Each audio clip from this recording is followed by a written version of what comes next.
पिछले PV log यानी electronics के पहले हिस्से में बताया था कि कैसे किसी मटेरियल को एक्सट्रीम हीट करने पर इलेक्ट्रॉन्स एमिट होते हैं। इन मटेरियल्स को किस तरह से जज करके on the basis of their capacity, energy bands, outside factors के बिहेवियर के कारण कैसे सेमीकंडक्टर्स, कंडक्टर्स एंड इंसुलेटर्स उभर कर सामने आए एंड इनका आविष्कार हुआ। मैंने इलेक्ट्रिसिटी के चैप्टर में कंडक्टर्स एंड इंसुलेटर्स को ज़्यादा हाईलाइट किया था एंड इलेक्ट्रॉनिक्स के पिछले हिस्से में जो भी कंडक्टर्स एंड इंसुलेटर्स के बारे में बताया उतनी बातें काफ़ी हैं। अब आज के इस पीवी लॉग में इलेक्ट्रॉनिक्स के अगले हिस्से में सेमीकंडक्टर की कहानी आपके सामने पेश करना चाहता हूं जो जनरल नॉलेज सिलेबस के अंतर्गत है।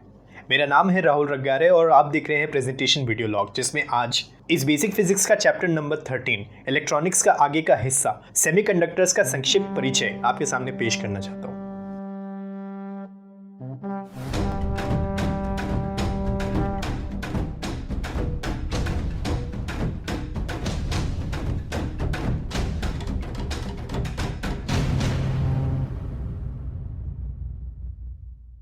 थोड़ा सा आपको पिछले हिस्से में सेमीकंडक्टर वाइंड अप करवाऊं तो अगर valence band and conduction band के बीच एनर्जी गैप कम होता है nearly about 1.5 electron volt and उस पर फेवरेबल आउटसाइड फैक्टर्स रखें like control voltage, room temperature, metal protective layer, तो कुछ इलेक्ट्रॉन्स वैलेंस बैंड से एमिट होते हैं एंड कंडक्शन बैंड पर जाकर सबमिट होकर rest of the load circuit पर कंट्रोल वोल्टेज के रूप में करंट फ्लो करते रहते हैं in the form of heat and conduction band से वैलेंस बैंड पर इलेक्ट्रॉन्स फ्लो होते हैं तो इसमें light energy as an output मिलता है, जैसा आप लाइट इमिटिंग डायोड एलईडीज में आप देखते हैं। तो ऐसे मटेरियल्स जिसमें इलेक्ट्रॉन्स को फ्लो करवाने की क्षमता कंडक्टर्स और इंसुलेटर जैसे मटेरियल के बीच हो, ऐसे मटेरियल को सेमीकंडक्टर्स कहते हैं।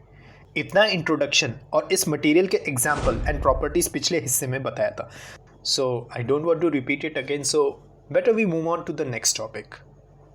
अब ये जो अर्थ के रिसोर्सेज से बने हुए इलेक्ट्रॉनिक उपकरण हैं AKA सेमीकंडक्टर, बहुत पहले इस पर प्योर मटेरियल का इस्तेमाल किया जाता था। आज भी किसी किसी मटेरियल पर इस्तेमाल किया जाता है, पर जैसे जैसे वक्त बीतता गया लोगों की डिमांड और इकोसिस्टम इस प्योर मटेरियल पर भारी पड़ते गए, जिसके कारण ये सेमीकंडक्टर जो ओरिजिनल मटेरियल से बना हुआ था वो धीरे धीरे करके अपनी प्रॉपर्टी को लूज करते जा रहा था। तो इस परेशानी को दूर करने के लिए और मटेरियल्स लंबे समय तक काम चलाने के लिए, ताकि उसकी मजबूती बनी रहे, वैज्ञानिकों ने किसी और मटेरियल और उनके कॉम्बिनेशन को खोजना शुरू किया, जिसके कारण हमें ये एग्जिस्टिंग प्रॉपर्टी तो मिल रही थी, साथ ही साथ इस पर एडिशनल प्रॉपर्टीज भी मिल रही थी। और सोने पर सुहागा ये हुआ था कि इन इलेक्ट्रॉनिक गुड्स की पहली बार परचेज करने की कॉस्ट और इसके मेंटेनेंस की कॉस्ट कम होती चली गई और सस्ते में ये सारे चीज़ जो है वो काम बन रहा था। ये 300 केल्विन यानी कि रूम टेम्परेचर पर ये अच्छे से तो काम कर रहे थे। एडिशनल हीट अगर मान लीजिए अंदर से वो जनरेट कर रहा था तो वो अच्छे से विथस्टैंड कर रहा था। अब इसके आगे के पार्ट को समझाने के लिए मुझे केमिस्ट्री के कुछ टर्म्स को इस्तेमाल करना पड़ेगा, जिसे मैं यहाँ पर तो ठीक है कि बेसिक तरीके से आपको समझा रहा हूँ, लेकिन केमिस्ट्री सीरीज़ में आपको विस्तार से आपको समझने को मौका मिलेगा। फिलहाल के लिए अभी जो है वो सिर्फ बेसिक टर्म्स को समझते हैं। पहला तो कहलाता है प्योर सेमीकंडक्टर, जो पूरी तरीके से प्योर मटेरियल से बना हुआ है। इसे इंट्रिंसिक सेमीकंडक्टर कहते हैं।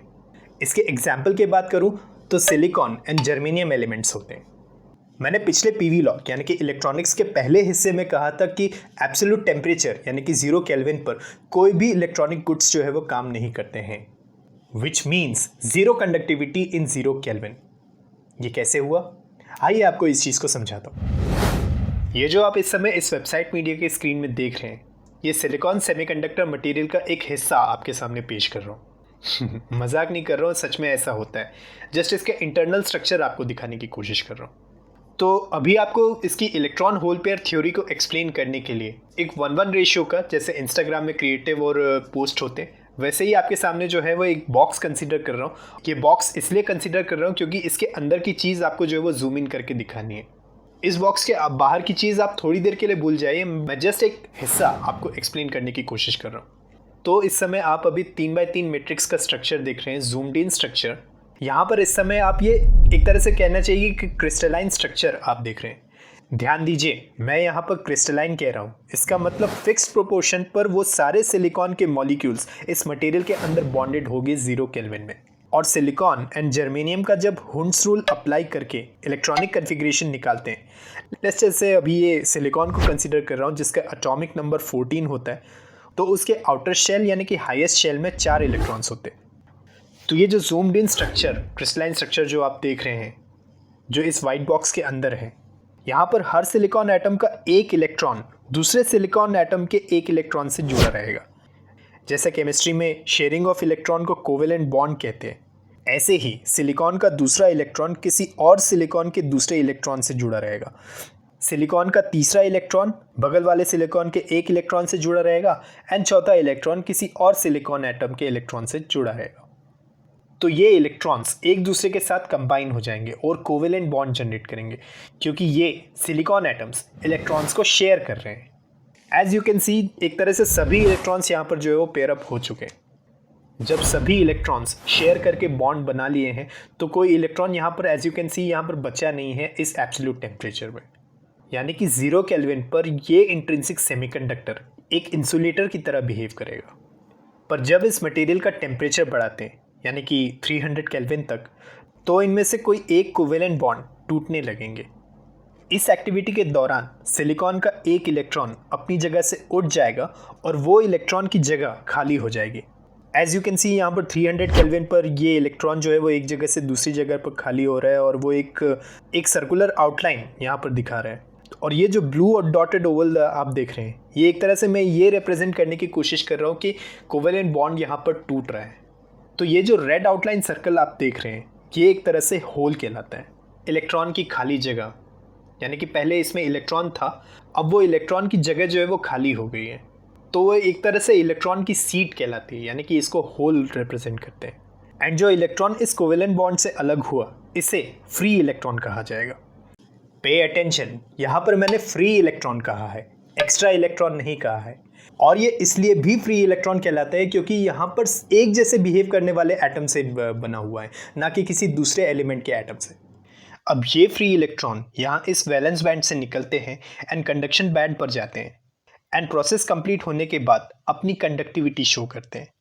इस इंट्रिंसिक सेमीकंडक्टर की कंडक्टिविटी ऐसे भी डिफाइन कर सकते हैं क्योंकि यहाँ पर जो हमारा इलेक्ट्रॉन लूज हुआ उसके कारण एक इलेक्ट्रॉन एंड एक होल का पेयर बना, which is called electron hole pair.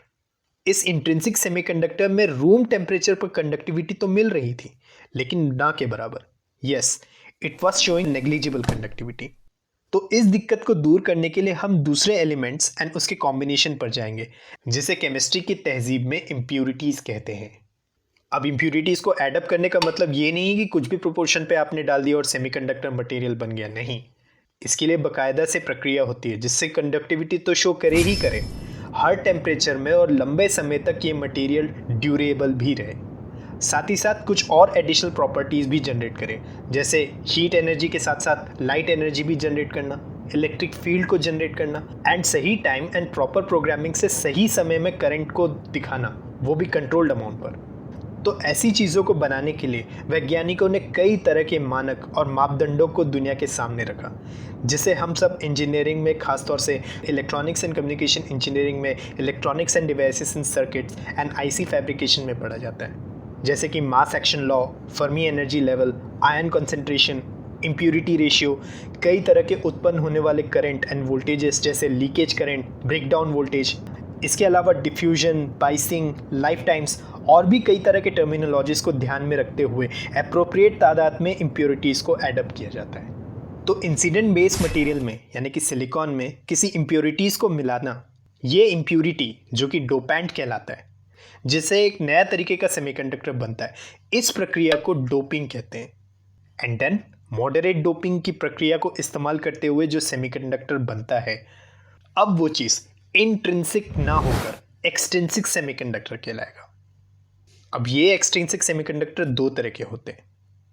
पहला एक्सट्रिंसिक सेमीकंडक्टर, अगर इलेक्ट्रॉन ज़्यादा मात्रा में हो तो इसमें 5 वैलेंस इलेक्ट्रॉन वाली इम्प्योरिटीज़ को ऐड किया जाता है, which is also called pentavalent impurities, like arsenic, antimony and phosphorus में होती है। एंड ये जो बनता है वो एन टाइप सेमीकंडक्टर कहलाता है। नाउ एक बार फिर से आपको वही सिलिकॉन मटेरियल का क्रिस्टलाइन स्ट्रक्चर आपको दिखाऊं, तो 0 केल्विन टेम्परेचर में, लेट्स जस्ट से यहाँ पर मैं एन टाइप सेमीकंडक्टर एंटीमोनी को ले रहा हूँ, तो इस इम्प्यूरिटी को हमने अगर डोप किया तो इस एंटीमोनी के आउटर शेल पर 5 इलेक्ट्रॉन्स होते हैं, as you can see the electronic configuration that I am showing. तो एंटीमोनी के 5 इलेक्ट्रॉन में से 4 इलेक्ट्रॉन तो आजू बाजू सिलिकॉन के एक एक इलेक्ट्रॉन से बॉन्ड क्रिएट हो गए, मगर एक इलेक्ट्रॉन यहाँ पर ज़्यादा रह गया। नाउ दिस टाइम यहाँ पर ये फ्री इलेक्ट्रॉन नहीं कहलाएगा जैसा इंट्रिंसिक सेमीकंडक्टर में 300 केल्विन में निकला था, नहीं, वो तो सिलिकॉन से निकला हुआ इलेक्ट्रॉन था। ये इम्प्योरिटी का इलेक्ट्रॉन है। तो यहाँ पर इलेक्ट्रॉन्स जो है इस एक्सट्रिंसिक सेमीकंडक्टर, ये एन टाइप सेमीकंडक्टर आप देख रहे हैं, तो ये एक्सट्रिंसिक सेमीकंडक्टर एन टाइप में 0 केल्विन पर यहाँ पर इलेक्ट्रॉन्स ज़्यादा हो गए इम्प्योरिटी एड अप होने के कारण। अब आपके मन में सवाल आएगा कि एक्सेस इलेक्ट्रॉन यहाँ पर निकला है, इलेक्ट्रॉन यहाँ पर निकला है, तो ये क्या कंडक्टिविटी शो करेगा 0 केल्विन पर? जवाब होगा नहीं। क्यों नहीं? क्योंकि इस एन टाइप सेमीकंडक्टर का जब एनर्जी बैंड डायग्राम देखते हैं तो सिर्फ डोनर एनर्जी लेवल तक वो इलेक्ट्रॉन पहुंचा। वो सेमीकंडक्टर तभी कंडक्टिविटी शो करेगा जब तक वो इलेक्ट्रॉन कंडक्शन बैंड तक नहीं पहुंच जाता। यहाँ पर मैं डोनर एनर्जी लेवल क्यों कह रहा हूँ? क्योंकि यहाँ पर पेंटावेलेंट इंप्योरिटीज ऐड हुई है, तो उसका अपना एक एनर्जी लेवल होगा जो कंडक्शन बैंड के जस्ट नीचे होता है। तो इसका मतलब ये हुआ कि 0 केल्विन पर ये एन टाइप सेमीकंडक्टर कोई भी कंडक्टिविटी शो नहीं करेगा। लेकिन अगर हम इस टेम्परेचर को बढ़ाते हैं अराउंड रूम टेम्परेचर यानी कि 300 केल्विन तक, तो ये जो एक्सेस इलेक्ट्रॉन जो डोनर एनर्जी लेवल पर था वो इलेक्ट्रॉन कंडक्शन बैंड में चला जाएगा और तब डोनर एनर्जी लेवल पर एक होल क्रिएट कर देगा। क्योंकि यहाँ पर टेम्परेचर ज़्यादा होने के कारण वो एक्सेस इलेक्ट्रॉन अब फ्री इलेक्ट्रॉन की तरह बिहेव करेगा। Once I got the free electron, we achieve the electron hole pair. Then it will show the conductivity. So that is all about the N type of extrinsic semiconductor कि कैसे वो 0 degree kelvin पर वो एक insulator की तरह behave कर रहा है एंड 300 केल्विन पर वो एक कंडक्टर की तरह बिहेव कर रहा है। दूसरे तरह का एक्सट्रिंसिक सेमीकंडक्टर, अगर इलेक्ट्रॉन की खाली सीट्स यानी कि होल्स ज़्यादा मात्रा में है तो ऐसे में 3 वैलेंस इलेक्ट्रॉन के एडअप करने पर ही ना सिर्फ ये प्रॉपर्टीज़ को बैलेंस करेगा बल्कि एडिशनल प्रॉपर्टीज़ भी जुड़ जाएंगे। That we call the trivalent impurities, जैसे गैलियम, एल्यूमिनियम, इंडियम या फिर बोरॉन में होती है। एंड इनसे जो सेमीकंडक्टर बनता है वो पी टाइप सेमीकंडक्टर कहलाता है।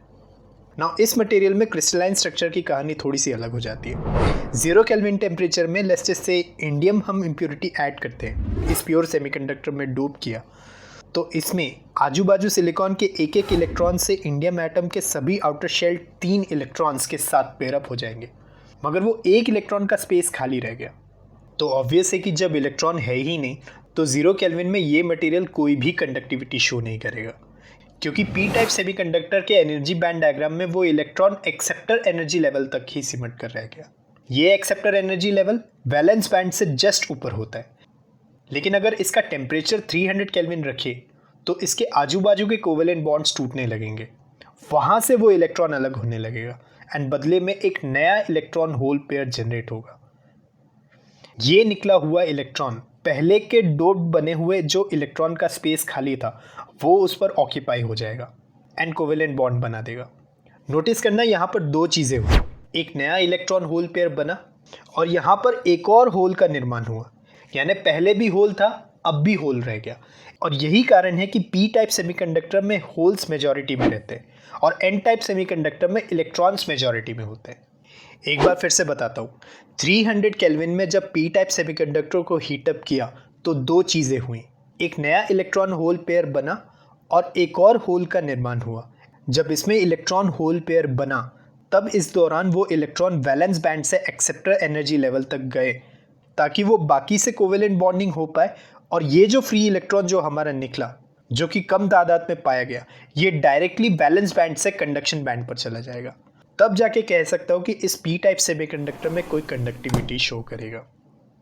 एंड और ज़्यादा प्रॉपर्टीज़ को इन्हेंस करने के लिए इसके भी मिलजुल कर ये जो है वो कॉम्बिनेशंस बनते हैं इस सेमीकंडक्टर के, लाइक पीएन जंक्शन डायोड। और अगर मान लीजिए इसकी टर्मिनल की पोलैरिटीज़ को चेंज करते हैं तो इंजीनियरिंग में हम एक बहुत सारे टर्म्स पढ़ते हैं, like forward biasing, reverse biasing. उसके कारण जनरेट होने वाले करंट और वोल्टेज के बिहेवियर्स कैसे रहते हैं, कंडक्शन बैंड से वैलेंस बैंड पर इलेक्ट्रॉन्स का ट्रैवल करना इलेक्ट्रॉन्स का रिकॉम्बिनेशन कहलाता है, जिसके कारण लाइट एनर्जी बनती है। लाइट इमिटिंग डायोड LEDs, जिसका सबसे बड़ा जीता जागता हुआ उदाहरण है आज की डेट में, जो आपके रिमोट कंट्रोल से लेकर जो है वो लाइट डेकोरेशन तक जो है वो काम आते हैं। Intrinsic semiconductor which is sandwich between the P and N, जिसको हम पिन डायोड बोलते हैं, Schottky contact, field effect transistor, junction field effect transistor, metal oxide semiconductor field effect transistors, amplifier circuits और इनसे जनरेट होने वाले सभी प्रॉपर्टीज एंड पैरामीटर्स को इलेक्ट्रॉनिक्स एंड कम्युनिकेशन इंजीनियरिंग के इन 5 सब्जेक्ट में अच्छे से पढ़ा जाता है। अगर ये सारी कहानी अगर बताने बैठूंगा तो ये पीवी लॉग की सीरीज़ मेरी बहुत लंबी हो जाएगी, लेकिन जनरल नॉलेज सिलेबस के लिए अब तक मैंने इस पीवी लॉग में जितनी भी बातें मैंने बताई हैं उतनी बातें काफ़ी हैं। तो ये रहा स्टैटिक जनरल नॉलेज सिलेबस के हिसाब से बेसिक फिजिक्स का आखिरी चैप्टर, इलेक्ट्रॉनिक्स के दूसरे हिस्से में सेमीकंडक्टर की संक्षेप में कहानी। और इस तरह से बेसिक फिजिक्स सीरीज़ का आखिरी पीवी लॉग फाइनली मैं ये कह सकता हूँ कि कंप्लीट होता है। मैं ऐसा नहीं कह रहा हूँ कि इस सीरीज़ में और वीडियोस मेरे नहीं आएंगे ज़रूर, क्योंकि इनोवेशंस एंड डिस्कवरीज इस धरती पर कभी ख़त्म नहीं होंगे, वो आते ही रहेंगे। जैसे ही ये इनोवेशंस एंड डिस्कवरीज आएगी, मैं राहुल रंगारे इस भौतिक विज्ञान की कहानी लेकर आपके सामने प्रस्तुत करने के लिए हमेशा तैयार रहूँगा। आज के लिए मेरी तरफ से इतना ही। मुझे उम्मीद है कि आपको ये वीडियो पसंद आया होगा। अगर पसंद आया तो प्लीज़ इस वीडियो को लाइक कीजिए, शेयर कीजिए, और जो भी कॉम्पिटिटिव एग्जाम्स की तैयारी कर रहा है एंड अगर आपको इस तरह के जनरल नॉलेज के कंटेंट अच्छे लगते हैं तो प्लीज़ इस चैनल को सब्सक्राइब कीजिए। और हाँ, सोशल नेटवर्किंग वेबसाइट्स आपके लिए, जिम्मेदारी से इसका इस्तेमाल कीजिए, खुशियाँ फैलाइए, अफवाहें नहीं। This was Rahul Rangare. Thank you very much for watching this video. Have a nice day.